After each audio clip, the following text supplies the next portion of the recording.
तो आज हम लोग बात करने वाले हैं एसएससी एमटेस 2022 हवलदार का जो पेपर हो रहे हैं उसके बारे में। तो 8 जुलाई का ये पेपर हुआ था अभी, और इसकी फर्स्ट शिफ्ट का कंप्लीट हो चुकी है और अभी इसके क्वेश्चन निकल के आ चुके हैं। तो ये क्वेश्चन बिल्कुल सेम पैटर्न में आ रहे हैं, जैसे कि 6 और 7 तारीख को पूछे गए थे, बिल्कुल सेम टू सेम क्वेश्चन पूछे जा रहे हैं।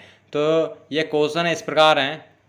यहाँ पर पहला क्वेश्चन पूछा गया था कि भारत में राष्ट्रीय युवा दिवस कब मनाया जाता है, तो इसका आंसर हो जाएगा 12 जनवरी को। इसके बाद में नेक्स्ट क्वेश्चन आता है कि भारत सरकार ने कोविशील्ड कोरोना वैक्सीन डोज के लिए किसके साथ समझौता पर हस्ताक्षर किए हैं, तो इसका आंसर हो जाएगा सीरम इंस्टीट्यूट ऑफ इंडिया। इसके बाद में थर्ड क्वेश्चन आता है कि विश्व का सबसे बड़ा महाद्वीप कौन सा है, तो इसका आंसर हो जाएगा एशिया महाद्वीप विश्व का सबसे बड़ा महाद्वीप है।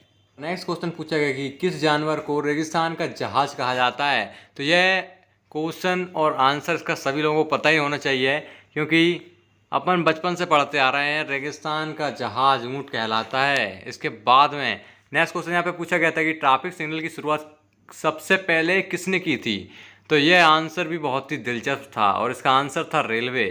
इसके बाद में यहाँ पर 7वां क्वेश्चन पूछा गया था कि बाणभट्ट किस सम्राट के राज दरबारी कवि थे, तो इसका आंसर हो जाएगा हर्षवर्धन के। इसके बाद में नेक्स्ट क्वेश्चन पूछा गया था कि वायुमंडलीय दाब मापने का पैमाना क्या है, तो इसका आंसर हो जाएगा बैरोमीटर।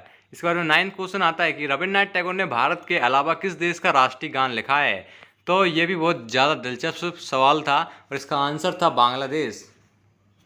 तो यहाँ पे क्वेश्चन नंबर 10 पूछा गया था कि दिल्ली की सुल्तान रजिया सुल्तान किसकी पुत्री थी, तो इसका आंसर हो जाएगा समलुद्दीन इल्तुतमिश।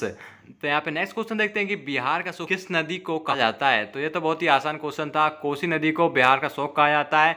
इसके बाद में क्वेश्चन नंबर 12 पूछा गया था कि प्लासी का युद्ध कब हुआ था, तो ये प्लासी का युद्ध हुआ था 1757 को।